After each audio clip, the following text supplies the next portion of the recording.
नमस्कार। औद्योगिक प्रशिक्षण संस्थानों के व्यवसाय मशीनिस्ट ग्राइंडर के विषय सैद्धांतिक की पाठ्यचर्या में अंकित प्रसंग टैब पर आपको आज मैं प्रशिक्षण प्रदान करूंगी।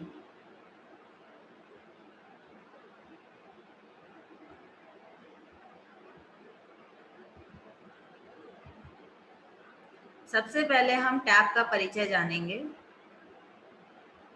टैब एक मल्टी पॉइंट कटिंग टूल है जिसके द्वारा किसी सिलेंड्रिकल जॉब की आंतरिक सतह पर थ्रेड काटी जाती है। कार्यशाला में प्रयोग होने वाला टैब एक मल्टी पॉइंट कटिंग टूल होता है। जब कभी भी सिलेंड्रिकल जॉब की आंतरिक सतह पर थ्रेड काटी जानी होती है, तब हम टैब का प्रयोग करके आंतरिक सतह पर थ्रेड काटते हैं। इसके द्वारा थ्रेड काटने की क्रिया को टैपिंग कहते हैं। टैब का प्रयोग करके जब हम आंतरिक सतह पर थ्रेड काटते हैं, तब इस क्रिया को हम टैपिंग कहते हैं। इसे हाथ द्वारा तथा मशीन द्वारा दोनों प्रकार से प्रयोग किया जाता है। टैप को हम हाथ के द्वारा भी प्रयोग कर सकते हैं और मशीन द्वारा भी प्रयोग करके आंतरिक सतह पर चूड़ियां काट सकते हैं। यह high carbon steel, high speed steel या एलॉय स्टील के बने होते हैं तथा हार्ड एवं टेम्पर किया जाता है। टैप का मटेरियल हाई कार्बन स्टील हो सकता है, हाई स्पीड स्टील हो सकता है या एलॉय स्टील हो सकता है तथा इन्हें हार्ड एवं टेम्पर किया जाता है। टैप की कठोरता को बनाया जाता है और टैप को झटका सहन करने वाली क्षमता वाला बनाया जाता है। टैप का चित्र यहाँ दर्शाया गया है। इसकी बॉडी पर थ्रेड कटी होती है जिनमें फ्लूट्स कटे होते हैं। जैसा कि यहाँ चित्र में दर्शाया गया है, टैप की बॉडी पर थ्रेड्स कटी हुई हैं और उनमें फ्लूट्स कटे हुए हैं। अब हम टैप के भाग के बारे में जानेंगे। टैप के विभिन्न भाग होते हैं जैसा कि इस चित्र में दर्शाया गया है। टैप का पहला भाग होता है बॉडी, टैप का दूसरा भाग होता है शैंक, टैप का तीसरा भाग होता है टैन, टैप का चौथा भाग होता है लैंड, टैप का पांचवा भाग होता है कटिंग एज, टैप का छठा भाग होता है फ्लूट्स, टैप का सातवां भाग होता है हील, टैप का आठवां भाग होता है चैम्फर। अब हम टैप के विभिन्न भागों के बारे में विस्तृत से जानेंगे। सबसे पहला भाग होता है बॉडी। टैप का वह भाग जिस पर चूड़ियां कटी होती हैं उसे बॉडी कहते हैं। टैप का दूसरा भाग होता है शैंक। बॉडी के पीछे वाले भाग को शैंक कहते हैं। इस भाग का व्यास चूड़ी के कोर डायमीटर से कम होता है। शैंक पर टैप का साइज, चूड़ी का मानक अर्थात स्टैंडर्ड और चूड़ी की पिच तथा ड्रिल साइज लिखा रहता है। टैप का तीसरा भाग होता है टैंक। शैंक के सिरे पर बने वर्गाकार भाग को टैंक कहते हैं, जिस पर टैप रेंच फिट किया जाता है। टैप का चौथा भाग होता है लैंड। चूड़ी कटे भाग की वह चौड़ाई जो दो फ्लूट्स के मध्य में होती है लैंड कहलाती है। टैप का पांचवा भाग होता है कटिंग एज या फेस। चूड़ियों के अगले किनारे को कटिंग एज या फेस कहते हैं। टैप का छठा भाग होता है फ्लूट्स। टैप की बॉडी पर लंबाई की ओर समान रूप से 2, 3 अथवा 4 ग्रुप कटी होती हैं जिन्हें फ्लूट्स कहते हैं। यह फ्लूट्स ही चूड़ी में कटिंग एज बनाते हैं जो कटाई का कार्य करते हैं। फ्लूट्स के रास्ते कटे हुए चिप्स बाहर निकलते हैं और लुब्रिकेंट अंदर पहुंचता है। टैप का सातवां भाग होता है हील। चूड़ी के पीछे वाले झुके हुए सिरे को हील कहते हैं। टैप का आठवां भाग होता है चैम्फर। बॉडी के नीचे वाला वह भाग जहां पर कुछ चूड़ियों को टेपर में ग्राइंड किया जाता है चैम्फर कहलाता है। अब हम टैप के विभिन्न स्टैंडर्ड्स के बारे में जानेंगे, जिनमें पहला स्टैंडर्ड होता है BSW British standard with worth. Tap का दूसरा स्टैंडर्ड होता है BSF, British standard fine. Tap का तीसरा स्टैंडर्ड होता है BSP, British standard pipe. Tap का चौथा स्टैंडर्ड होता है BA, ब्रिटिश एसोसिएशन।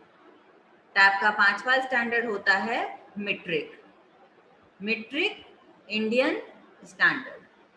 टैप का छठा स्टैंडर्ड होता है ANS, American national standard. Tap के प्रकार।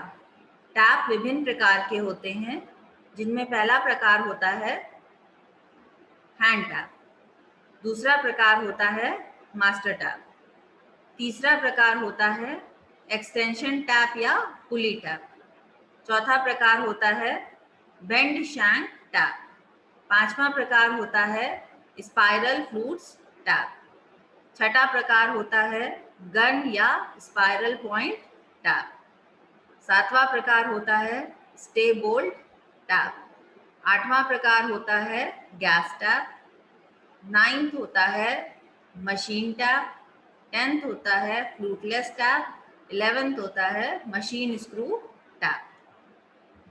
अब हम टैप के विभिन्न प्रकारों के बारे में विस्तृत से जानेंगे, जिनमें पहला प्रकार होता है हैंड टैप। यह टैप हाथ द्वारा चलाए जाते हैं। जैसा कि नाम से ही ज्ञात है, हैंड टैप को हाथ द्वारा चलाया जाता है और चूड़ियां बनाई जाती हैं। इसकी शैंक पर बनी वर्गाकार टैंक पर टैप रेंच या टैप हैंडल फिट किया जाता है। हैंड टैप की जो शैंक होती है, उस पर जो वर्गाकार टैंक बनी होती है, उस पर हम टैप रेंच या टैप हैंडल को फिट करते हैं। यह प्रत्येक स्टैंडर्ड थ्रेड के लिए अलग अलग साइज में मिलते हैं। जिस प्रकार की स्टैंडर्ड थ्रेड होती है, उस प्रकार के हैंड टैप अलग अलग साइज में उपलब्ध होते हैं। प्रत्येक साइज में 3 टैप का सेट होता है। यहाँ ध्यान देने वाली बात यह है कि प्रत्येक साइज में 3 टैप का एक सेट होता है, जिनमें पहला टैप जो होता है उसे कहते हैं हम टेपर टैप, दूसरा टैप जो होता है उसे कहते हैं इंटरमीडिएट टैप, तीसरा टैप जो होता है उसे कहते हैं बॉटमिंग टैप। आइए इन तीनों टैप के बारे में विस्तृत से जानते हैं। सबसे पहले टेपर टैप, जैसा कि चित्र में दर्शाया गया है, इसे प्रथम या रफ टैप भी कहते हैं। टेपर टैप को हम प्रथम टैप या रफ टैप भी कहते हैं।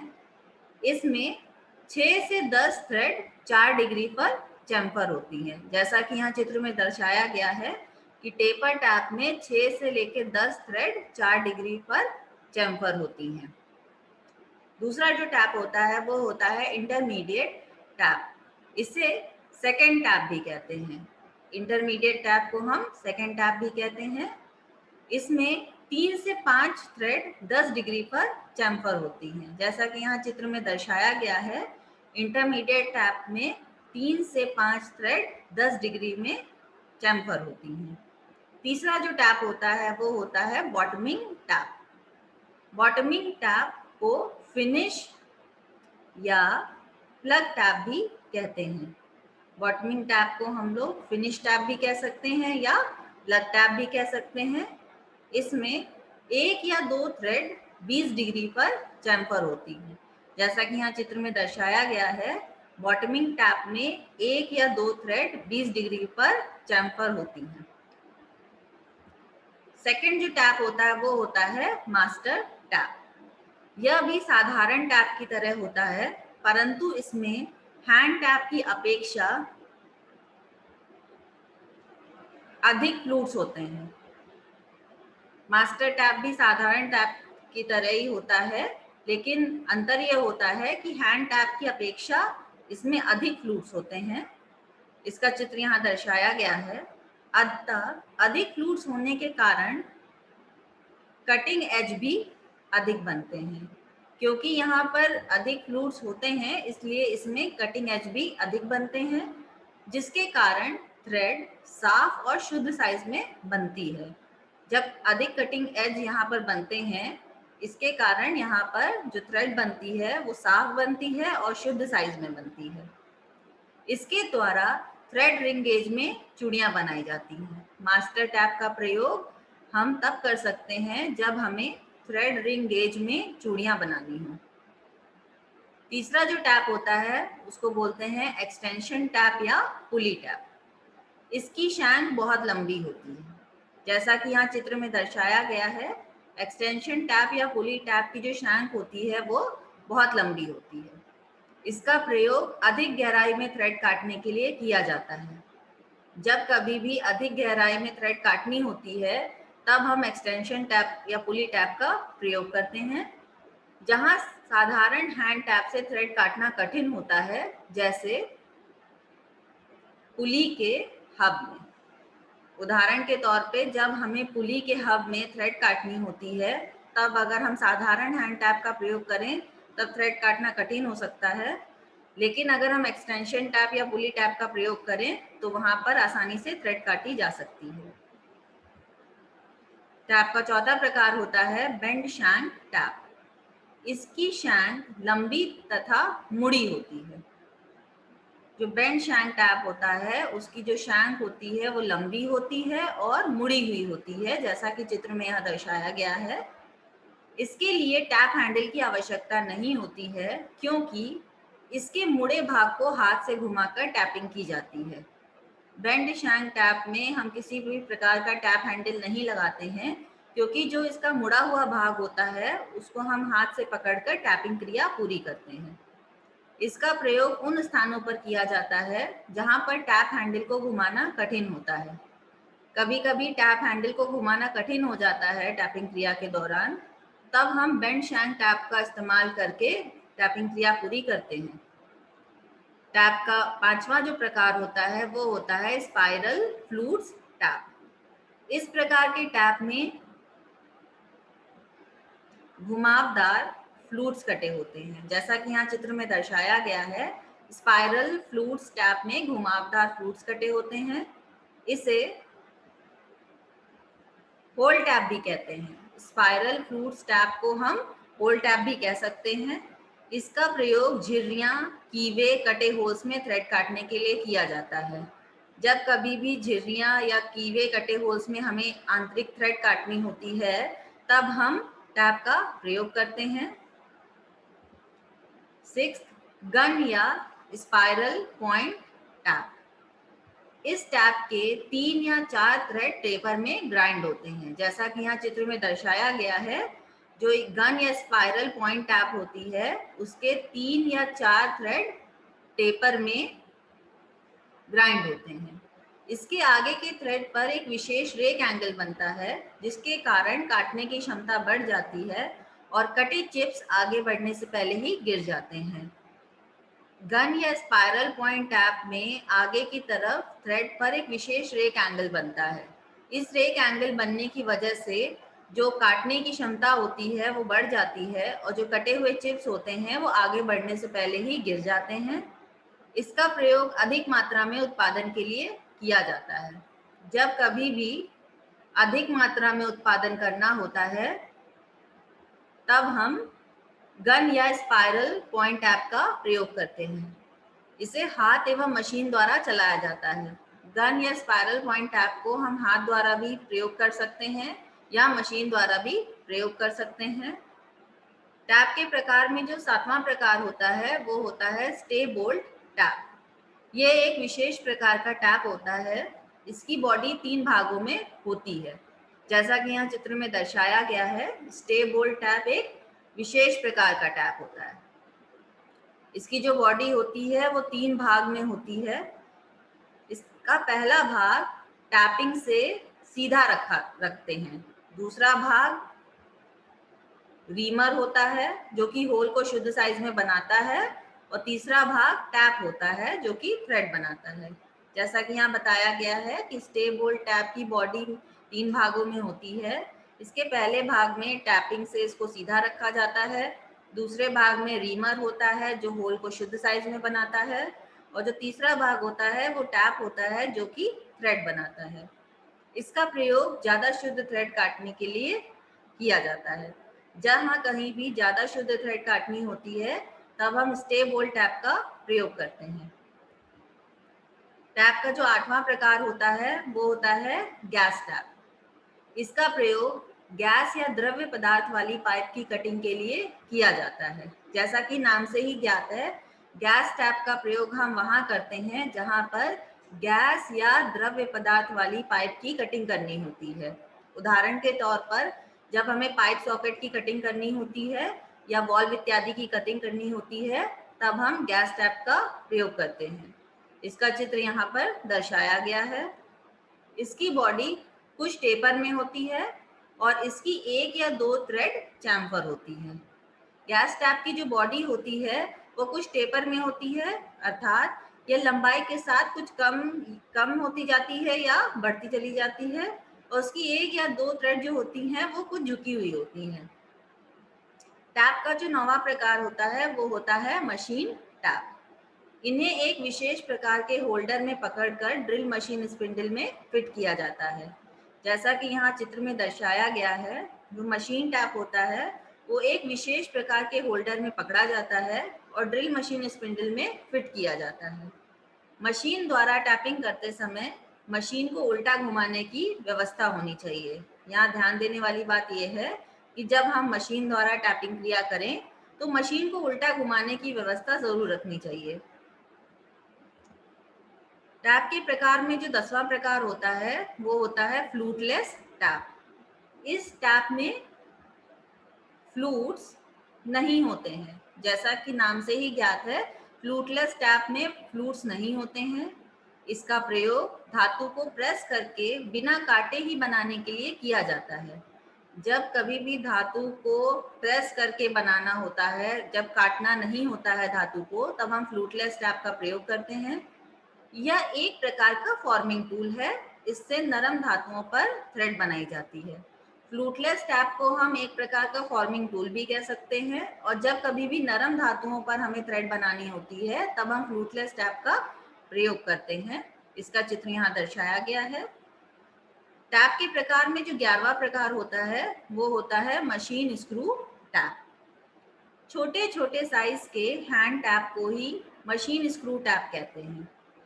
जो हैंड टैप हमें छोटे छोटे साइजों में मिलते हैं उन्हीं टैप को हम मशीन स्क्रू टैप कहते हैं। इसका चित्र यहाँ दर्शाया गया है। ये टैप प्रायः 1/4 इंच से कम व्यास वाले होलों में टैपिंग करने के लिए प्रयोग में लाए जाते हैं। जब कभी भी हमें 1/4 इंच से कम व्यास वाले होल में टैपिंग करनी होती है तब हम मशीन स्क्रू टैप का प्रयोग करके टैपिंग क्रिया पूरी करते हैं। टैपिंग के लिए ड्रिल साइज ज्ञात करना। टैपिंग के लिए ड्रिल साइज कैसे ज्ञात किया जाता है, आइए उसके बारे में जानते हैं। टैपिंग के लिए ड्रिल साइज हम 2 पद्धति में ज्ञात कर सकते हैं। एक जो पद्धति होती है उसको कहते हैं मीट्रिक पद्धति और दूसरी पद्धति जो होती है उसे कहते हैं हम ब्रिटिश पद्धति। सबसे पहले हम मीट्रिक पद्धति में देखेंगे कि टैप ड्रिल साइज का सूत्र क्या होता है। मीट्रिक पद्धति में tap drill size is equal to tap size minus 1.23 into pitch। अगर हम थंब रूल का प्रयोग करें तब हम टैप ड्रिल साइज कैसे निकाल सकते हैं। तब टैप ड्रिल साइज का सूत्र होता है tap drill size is equal to tap size into 0.8। अब हम देखते हैं कि ब्रिटिश पद्धति में कैसे हम टैप ड्रिल साइज ज्ञात करते हैं। ब्रिटिश पद्धति में टैप ड्रिल साइज ज्ञात करने का सूत्र होता है tap drill size is equal to tap size minus 1.28 into pitch। अगर हम थंब रूल का प्रयोग करें तो टैप ड्रिल साइज कैसे ज्ञात कर सकते हैं। Tap drill size is equal to tap size into 7/8 minus 1.32 inch. टूटे टैप को बाहर निकालने की विधियां। अगर टैप टूट जाए तो उनको बाहर निकालने की विधियां क्या क्या होती है, आइए उनके बारे में जानते हैं। जिनमें पहली विधि होती है टैप एक्सट्रैक्टर द्वारा, दूसरी विधि होती है हैमर तथा पंच द्वारा, तीसरी विधि होती है तेजाब द्वारा, चौथी विधि होती है एनालिंग द्वारा पांचवी विधि होती है राउंड नोज प्लायर द्वारा। पहली विधि होती है टैप एक्सट्रैक्टर द्वारा। टूटे हुए टैप को निकालने के लिए फ्लूइड्स के अंदर चिप्स को साफ कर लेते हैं और फिर टैप एक्सट्रैक्टर लेग्स को टूटे टैप की फ्लूइड्स के अंदर अधिक से अधिक फंसाकर ब्रश कॉलर द्वारा लेग्स को कस लेते हैं और अंत में टैंक पर हैंडल फिट करके एक्सट्रैक्टर को उल्टी दिशा में चलाते हुए टैप को बाहर निकाल लेते हैं। टूटे हुए टैप को बाहर निकालने की अगली विधि होती है हैमर तथा पंच द्वारा। इसके अतिरिक्त टूटे टैप को हथौड़े और पंच की सहायता से उल्टी दिशा में घुमाते हुए निकाला जा सकता है। यदि टैप जॉब की सतह से ऊंचा टूटा हो तो पंच और हैमर से उसे दाएं से बाएं एंटी क्लॉकवाइज घुमाकर निकाला जा सकता है। टूटे टैप को बाहर निकालने की विधियों में जो तीसरी विधि होती है वो होती है तेजाब द्वारा। टैप एक्सट्रैक्टर उपलब्ध ना होने पर या जिस समय टैप के कई टुकड़े हो जाएं, उस अवस्था में सुराख में नाइट्रिक एसिड की कुछ बूंदें डाल देते हैं। तेजाब टैप और जॉब दोनों की धातुओं को थोड़ा थोड़ा गला देता है, जिसके कारण टूटा टैप सुराख में ढीला पड़ जाता है और चिमटी या राउंड नोज प्लायर में से पकड़कर बाहर निकाल लेते हैं। टूटे टैप को बाहर निकालने की जो चौथी विधि होती है वो होती है एनलिंग द्वारा। इस विधि में टूटे हुए टैप वाले भाग को भट्टी द्वारा गर्म किया जाता है। लाल गर्म हो जाने के बाद इसे बुझे हुए चूने या उपलों की राख में ठंडा होने के लिए छोड़ देते हैं।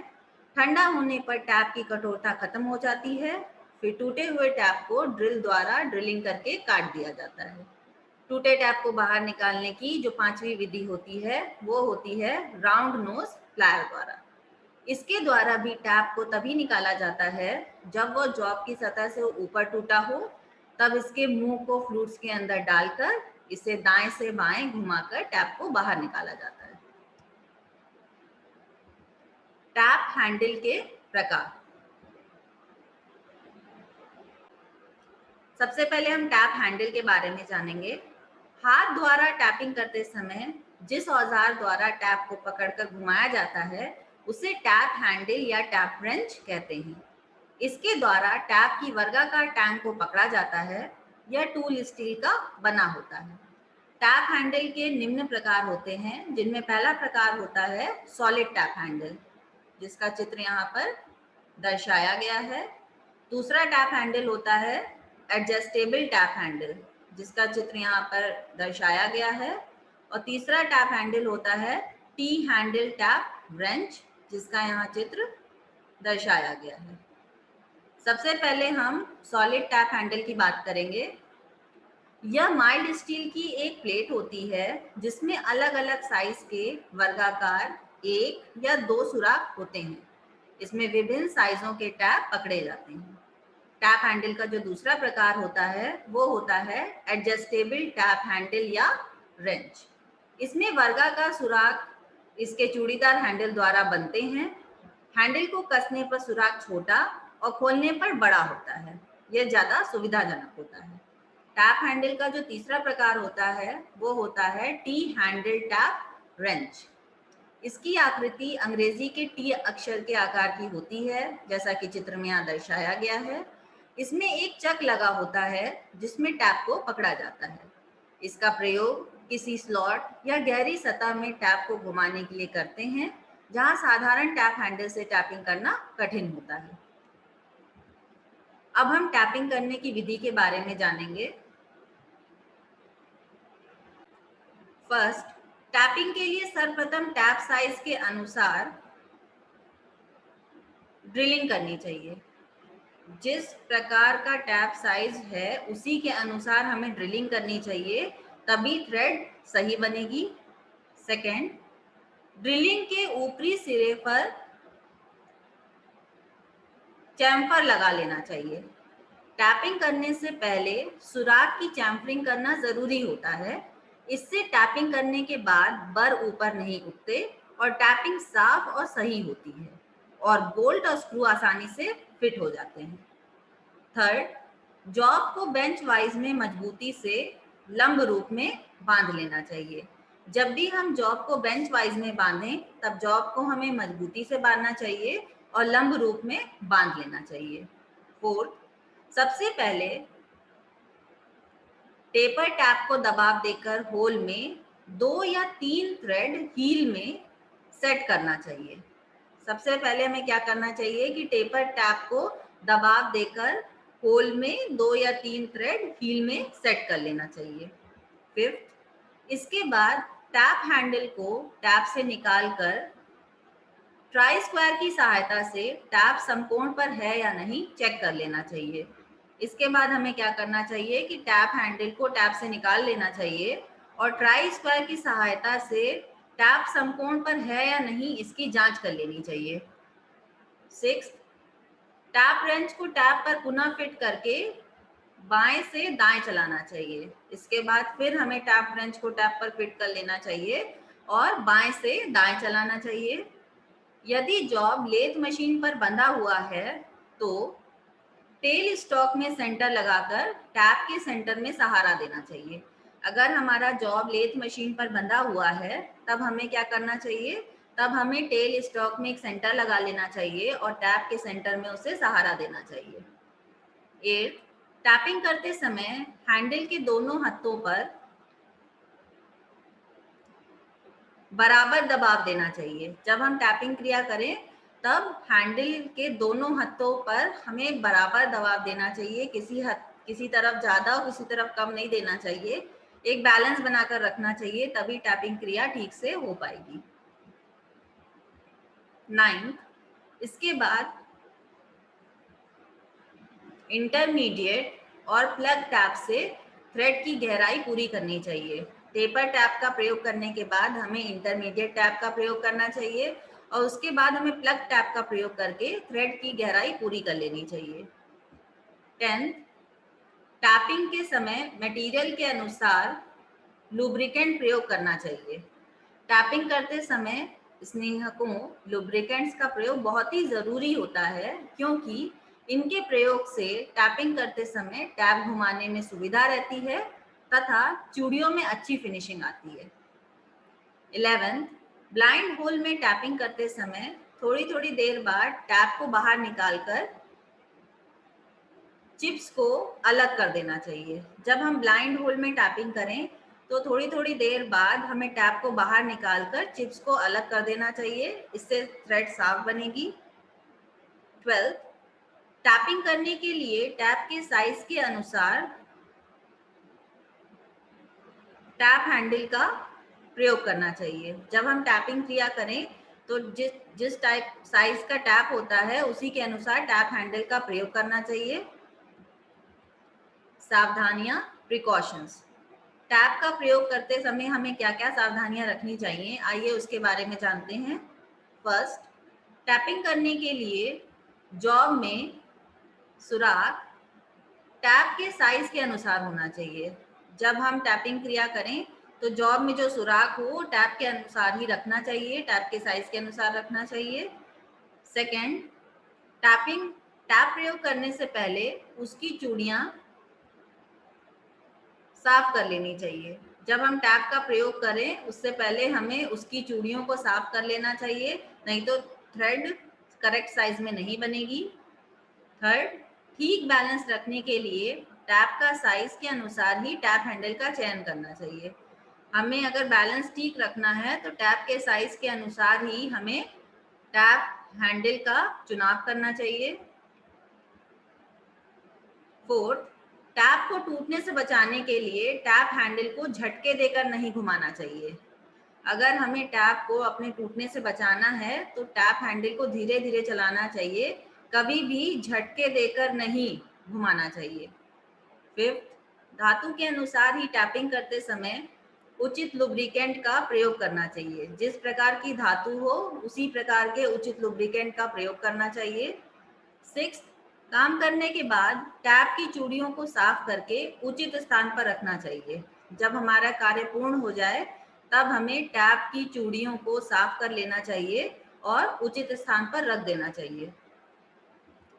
प्रशिक्षण का सारांश। इस प्रशिक्षण में हमने टैप का परिचय, टैप के विभिन्न भाग के बारे में जाना है, टैप के विभिन्न स्टैंडर्ड्स के बारे में जाना है, टैप के विभिन्न प्रकार क्या-क्या होते हैं उनके बारे में विस्तृत से जाना है।